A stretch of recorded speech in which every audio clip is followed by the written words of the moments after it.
Hi friends, welcome back to Amy Bakes. I'm Amy and today we're not going to be baking, but we're going to be talking about vanilla. And I'm going to show you how to use the vanilla to take your baking to the next level. Today we're going to make vanilla sugar as well as your own vanilla extract. For your vanilla sugar, you're going to need vanilla beans. Now I got these at Costco for a fantastic price. There are 2 vials of 5 beans each, so a total of 10 beans for just under $10. And then sugar. You will also need a blender of some sort, knife, and a cutting board. For your vanilla extract, you're going to need some type of an alcohol, and you want to make sure that it is 40% alcohol or 80 proof. You can use vodka, bourbon. I've already introduced you to my Grand Marnier vanilla. So that's when it is 40%. I had to double check on that one, but it is. And then some little jars to put them in. Before we make the sugar, I want to talk to you about different types of sugar. This is the one that I get at Costco. And this is an organic sugar. And then this is just basically white granulated sugar, like you get at the grocery store. And then this one is called castor sugar, or also called superfine sugar. The castor sugar is actually recommended in baking. The problem is it's kind of expensive. This little 1 pound bag was $6 at Central Market. You can order it online, but that's about what you're going to pay. You might get it a little bit less, but when you're baking and you're using 2 to 3 cups or something like that in a recipe of sugar, that can get cost prohibitive. So real quick, let's look at the different grains. I want to show you the difference in the castor sugar and in these others. So the Costco sugar has a bigger, it's a coarser grain. Okay. So here is the white imperial sugar. You can see that this grain is a little bit smaller. And then the castor sugar is even smaller than that. It's a super fine grain, not a powdered sugar level, but a super fine grain. So you have your different types. I usually, in meringues, I will use the castor sugar. But in everyday baking, I use typically the organic one that I get from Costco, or the white granulated sugar. But now we're going to go ahead and make the vanilla sugar. So what you're going to do to make your own vanilla sugar, and what you would use this for first, is just to take your baking up to the next level. Any recipe that calls for sugar, you just add the vanilla sugar in there, and it just gives that extra punch of vanilla flavor. And you all know how much I love vanilla. And these things smell, oh my God, amazing. Okay, so what you're going to want to do, and I'm using the organic, the organic sugar that I get from Costco. It's just my preference. Typically, most of my baking, if I just run out of sugar and I have to run to the store, I'll get the other. But if I have my choice, I'd use the organic one. I just cut the little ends off of the vanilla bean. And don't throw those away. We'll have a purpose for those later. And then you want to split the bean lengthwise, okay? Or the pod, rather. You're just going to cut it and split it lengthwise. There you go. I'm going to cut the other half. Okay. Now, got that. You can see, if we can get the camera in there, you can see all those tiny little bean pods in there. Okay, what we're going to do is we're going to scrape those out. And I've got 1 cup of sugar. So it's 1 pod to 1 cup of sugar. Then you just go in and scrape that out. Okay, put that in there. Scrape the other half out. And do not throw your pods out, because there's still lots of good stuff in there, and we have a use for that. Okay, so I'm going to wash my hands real quick. Hang on just a minute. Okay, so we have got the insides of the 1 pod, and we're just going to mix it in there with 1 cup of sugar. and just pop this in a blender just to mix it in. Hopefully this is not too loud. We may have to take the volume off of this. That's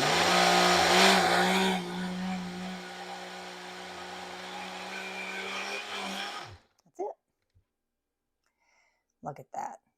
All those little vanilla beans in there. And this did something else too. I want to show you.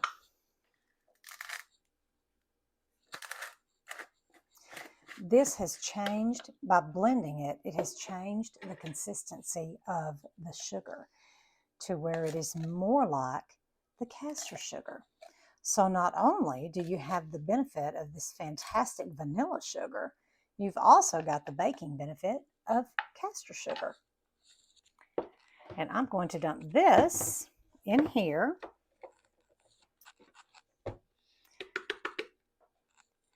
And just mix this in. Here you go. Now you can see it really good.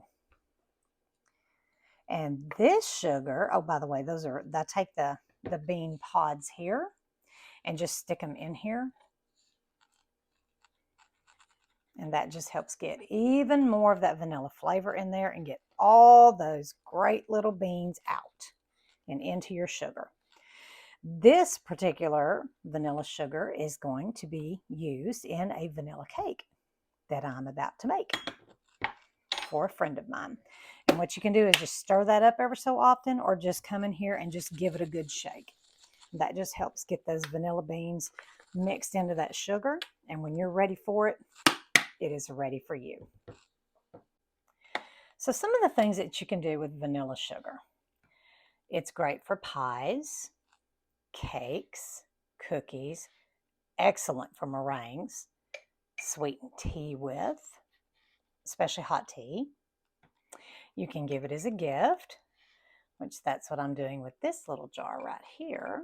I'm scooping out, and notice I'm getting a little bean in there too, or a little pod. I'm scooping this out. So anything that you can basically use regular sugar in, you can substitute vanilla sugar. Now, I would not recommend decreasing the vanilla in your recipe. This will just give it that little extra vanilla flavor. So you don't necessarily want to adjust the vanilla. You just want to give it that extra punch of flavor. Next, we're going to make our vanilla extract.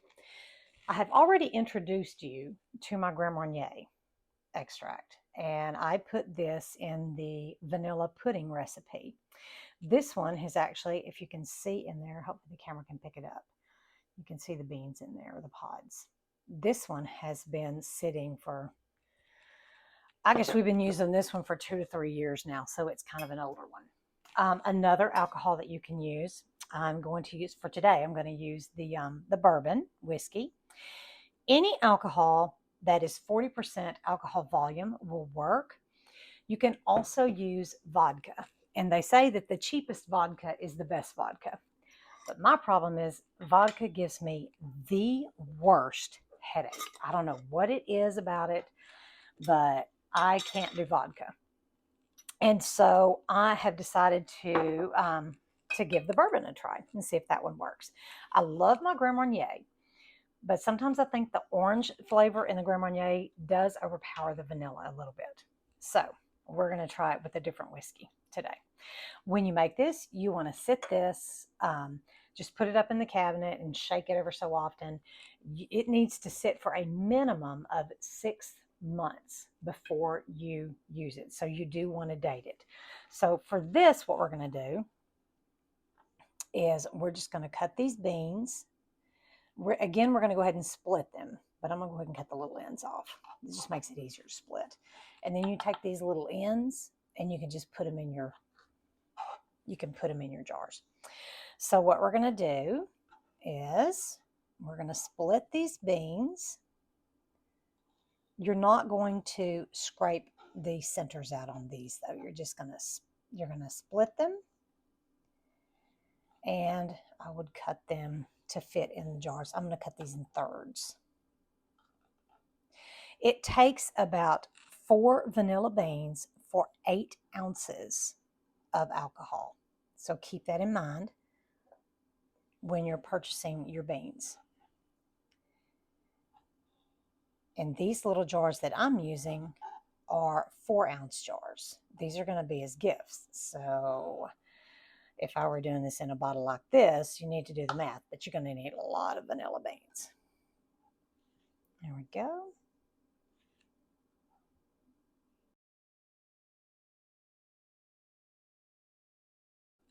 Okay, so we have got our little vanilla pods in there. And remember, we did not scrape out the seeds this time. And now we're just going to fill this up. This is so simple to do, guys. There we go. We fill it up to about the 4-ounce mark.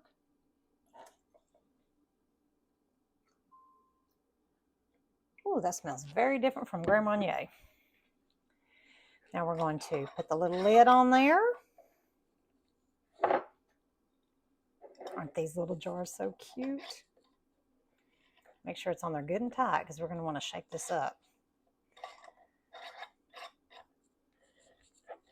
There we go. And then just shake that up and then let that sit for a minimum of 6 months before you start using it. So definitely want to give that a date. Just give that a good shake. Get that mixed in there really good. Same on this one. And ever so often, just store it in your cabinet. And then when you think about it, just go in there and give it a good shake. So here it is, guys. Doesn't that make the cutest little gift basket with some vanilla sugar, some vanilla extract, and a little tube of vanilla beans? This would make a great little gift for any baker in your life. So don't ever let anyone tell you there is no such thing as magic beans, because vanilla proves them wrong. Thank you so much, guys, for watching today. It's going to be a very busy week. I'm going to get started doing that cake, the chocolate wedding cake, and that video is coming next week. Another thing we're going to do is we're going to be making some Grand Marnier simple syrup. And so that will be coming in next week's short video. I hope you enjoyed this. I hope that you will subscribe and like, and be sure and hit that bell notification so that as new videos are uploaded, you get notified. Thank you so much, guys.